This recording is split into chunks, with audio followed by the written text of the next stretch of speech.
Where would you like to see him be traded to? My top three teams: Kansas City, Detroit, Pittsburgh. And I know Pittsburgh fans is like, whoa, but I'm sorry. Him and Watt together would be like cheating. Yeah. Preach. Him and But Hutchinson together in Detroit would be like cheating. I love it.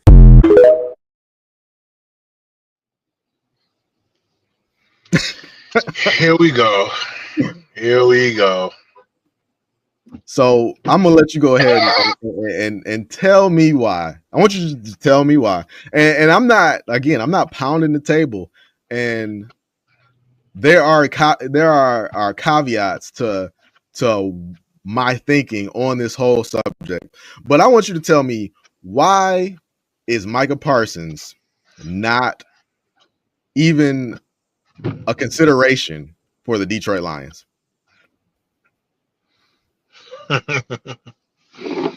um, my biggest thing would be just it's fit alone, man. There's some guys that just don't fit on certain teams, and Michael Parsons is not a guy that fits here. In To put it in your perspective, to me, uh, it would be like Michael Parsons would be Jaden Ivey on the Pistons. Like, to put it in a way that you will look at it, like he just doesn't fit here, man. Like, not to say that he's not a great player, not to say that he wouldn't make a difference, but he would just be uh, a, a square piece in a circle fitting spot. You know what I'm saying? And I don't know, man. He's just not about what the Lions are about. Michael Parsons is not a Detroit Lion. And me personally, I don't know, man. I recognize that Michael Parsons is a great player, but I feel the same way about him that I feel about Jordan. Like, I recognize that he's a great player, but I don't. I want to beat him. I don't want to play with him. Mm. So first, your analogy of Jaden Ivey, totally disagree with, because Micah Parsons is not Jaden Ivey. Micah Parsons is the evolved version of Jaden Ivey. Micah Parsons is Ja Morant. So if you tell me that you're putting Ja Morant with Cade Cunningham, I'm not going to fight you on that. I'm going to say that has way more that's way more likely to be successful than Jaden Ivey. So that part I disagree with. Here's what I'll say. You say that he doesn't fit the Lions. I'm not going to fight you on that. I'm just going to say that you don't need him to fit the Lions. You don't need him to be you don't need him to be inducted into the I don't know what they call it, the One Pride or the Den of Fame or whatever. You don't need him to be a lifelong Lion. This is the situation. This is the reality. This is what I see. So what I see, for a deal to get done, first of all, I was telling you via text that all parties need to be happy with what's about to go down, right? So let's look at it from a Lions perspective. The Lions will be getting a top 5 edge rusher to go along with a top 5 edge rusher, you know.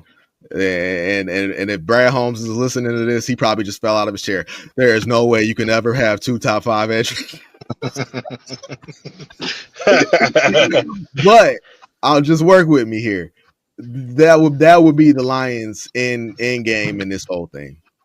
So then you told me, hey, Jerry Jones doesn't want to lose any players. Okay, nobody wants to lose any players.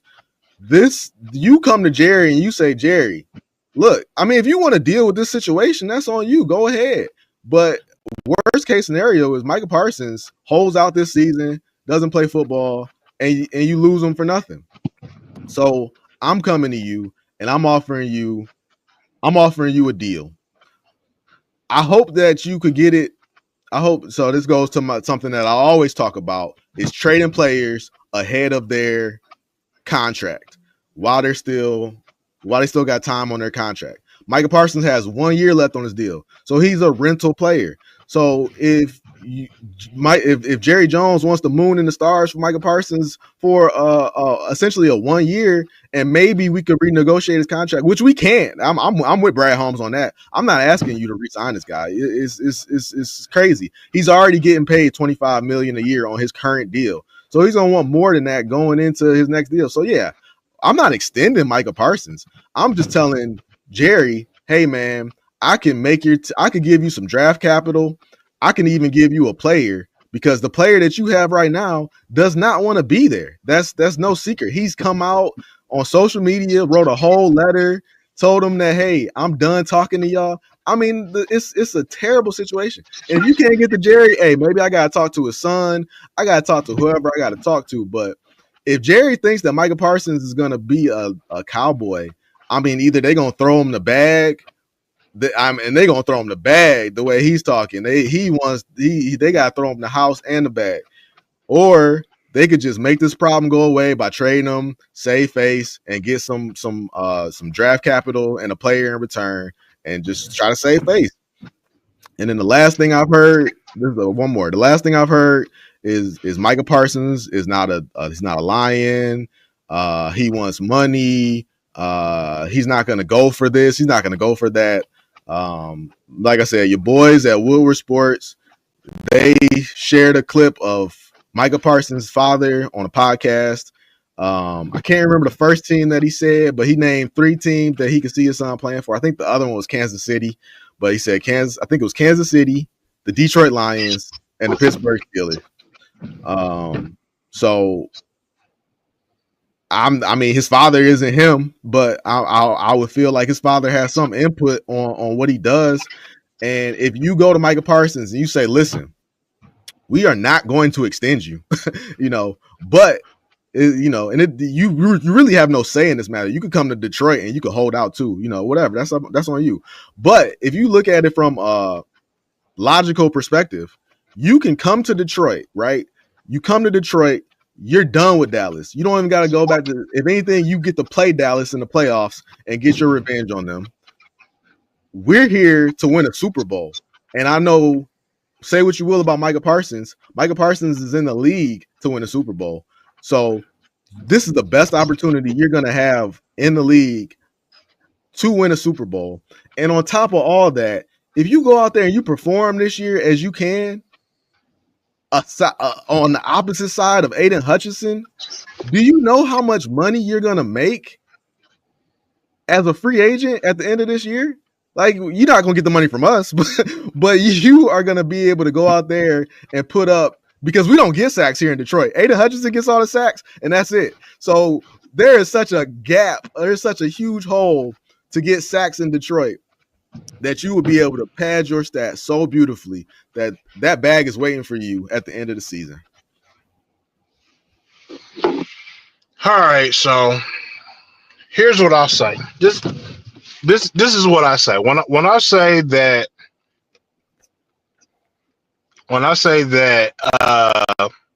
Michael Parsons isn't a fit here, here's what I mean. Like, he's literally trying to fit a square piece into a circle hole. First off, Brad Holmes is their thing is always we want guys here that fit our culture. We want guys here that the guys that they want. There are certain particular guys that they want here. And if you're not that guy, they've said repeatedly, if you're not that guy, we will not bring you here. We don't care how talented you are. We don't care what you're bringing to the table. If you don't fit here, then we will not bring you into the Detroit system. And what they want essentially is, they say it all the time, What we want football players. We want football players. We brought this guy in because he's a football player. What did you like about this guy? Well, he's a football player. We wanted a football player. We want guys who eat, sleep, drink, dream about football all the time. And Michael Parsons is not that. Michael Parsons is a content creator. Michael Parsons likes the attention. Michael Parsons. No, don't get me wrong. I'm not saying he's not a good football player, but his mind is not eat, sleep, drink football. Michael Parsons more so, I think, likes the attention from football than he does the game of football. He's more about his podcast, and I think he is about his team. And I think that him talking all this that he doesn't want to be a Cowboy anymore is for attention, man.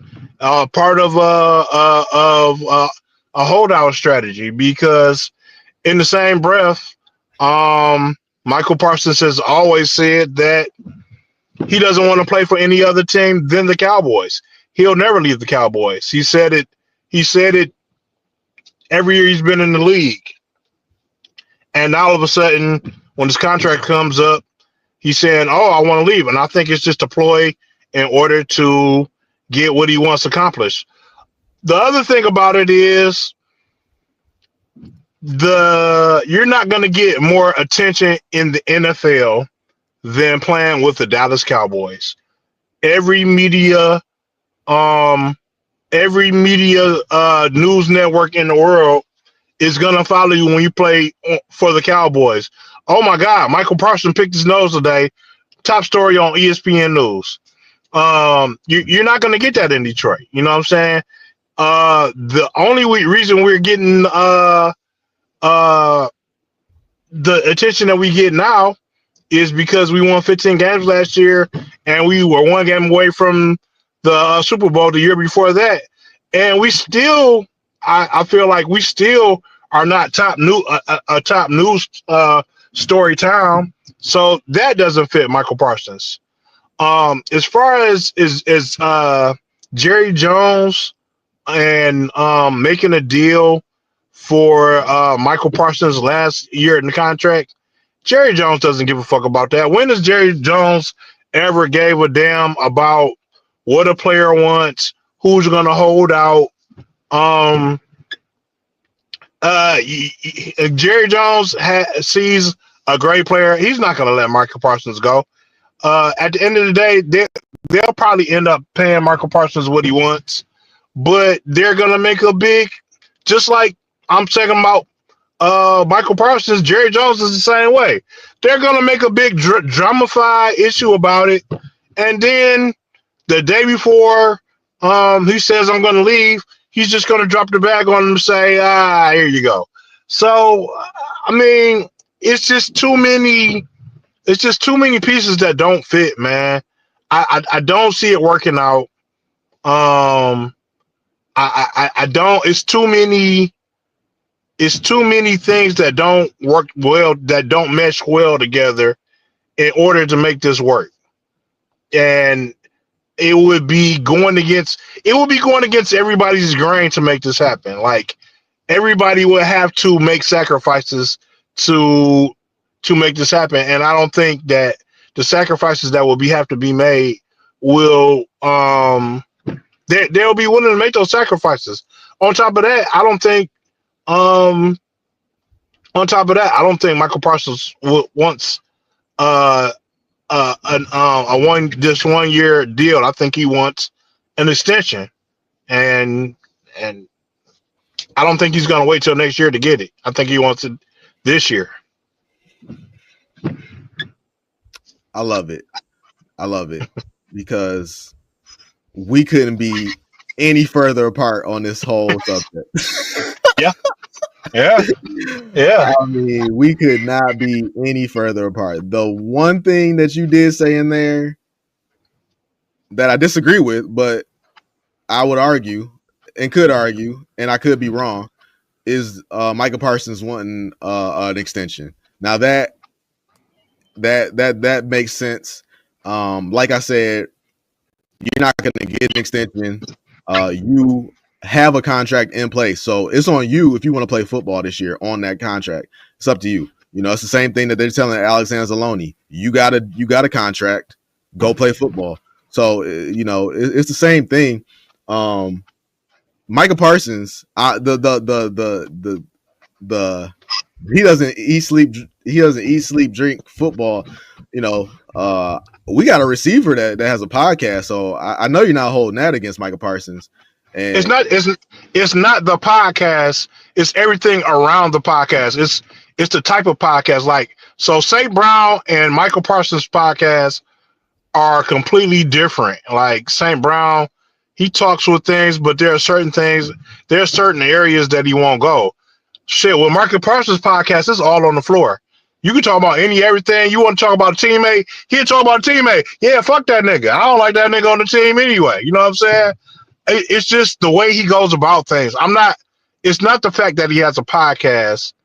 It's his characters, the way he holds things against him. I don't give a damn that he has a podcast. That's not the problem. It's the things that come up on the podcast that end up making national news. so Micah Parsons, if I remember correctly, I didn't look it up, but if I remember correctly, he got hurt last year, and since 2021, in the past 4 years, Micah Parsons, even last year, which I'm pretty sure he got hurt, Micah Parsons has finished top 10 in sacks in the NFL for the past 4 years. Whether or not eat, drink, sleep, football, he's finished top 10 in sacks the past 4 years. And again, I don't need him to be Detroit Lion all-time great. I just need him to be Micah Parsons for 1 year. You said that they're not.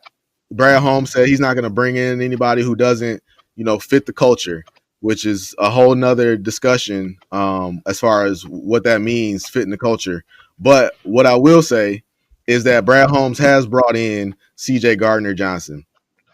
Brad Holmes did bring in Jamal Williams. Brad Holmes did bring in Zadarius Smith. And these guys are not here anymore. These guys were here for 1 year to play football, and they gave you what they gave you, and the Lions said, okay, thank you. We've seen enough. Which is funny because I haven't brought it back up, but I told you, it might be on the pile, who knows, but I told you when Zadarius Smith first came here, he gave me a weird vibe. Wow. Matter of fact, how you're describing Micah Parsons, that's the vibe that I got from Zadarius Smith. That he likes the camera. The first day he got here, he's on the sideline, he's coaching guys up, he's telling guys, this and this and this, and it's like, bro, you just got here. How I get it. You're a veteran, you've been around the league, so you're gonna tell this and that, but in my eyes, it seems like you would come in here and you would be trying to learn. You know what I mean? You would be trying to get acclimated to this culture, but you're gonna come in here, you're gonna tell people what it is. And to me, that stood out as a hey, I'm this guy, so let me share my knowledge with you. And that's that's all well and good, but do it. You can do it off the camera, but he was definitely doing it on the camera, front and center. So that struck me as what you're kind of describing Micah Parsons as. I don't get that from Zadarius. See, and it's not that I'm saying that, and that's not what I'm describing, because what you're saying is he loves the camera, and there are plenty of guys on the Lions who love the camera. St. Brown loves the camera. Kirby Joseph loves. Not during the game, though.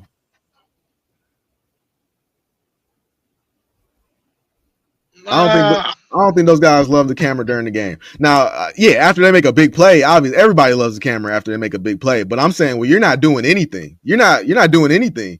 You're just on the sideline. It's like, well, hey, I'm on the side. Like if J-Mo was hurt and he was on the sideline and he was over there in front of a camera dancing, that would be something. I'm not even saying I would be mad at that. I'm just saying that would be more so something. But after you make a big play and you find the camera, hey, that's fine. That is what it is. Nah, my thing more so is what I'm talking about is that when I'm talking about I'm talking about more toxicness from Michael Parsons. Like I've never really seen Michael Parsons, buddy with any of his teammates. He seems like a lone wolf. He seems like he's for Michael Parsons. He doesn't seem to have any problems if he has a problem or somebody is doing something on his team. He doesn't have a problem. He doesn't seem to have a problem throwing them under the bus. If a fight broke out, I feel like the team would fight and Michael Parsons will walk away. Like before you go on, because you're going too deep now. But you started off good. I was with you at the beginning because what you're describing is a mercenary, and that's all I want. That's all I'm trying to get on the team is a mercenary. I don't need somebody to fit the culture. He could be right. on the left. He could be Go ahead. But see, I agree with you. Michael Parsons is an amazing player, and if you brought him here, he would make amazing plays. But I'm saying, like, that is not what Brad and Dan want here, though. Yeah, all I'm saying is that they have brought people here for 1 year on a trial run, and if it didn't work out, they cut ties. And this is the perfect scenario because you don't even got to worry about cutting ties because he already has a deal. He's already got a 1 year deal. Brad loves his 1 year deals. He's already got a 1 year deal. So I don't need him to be buddy. I don't need him to do any of those things. I just need him to go out there and continue to be top 10 in the league in sacks. Detroit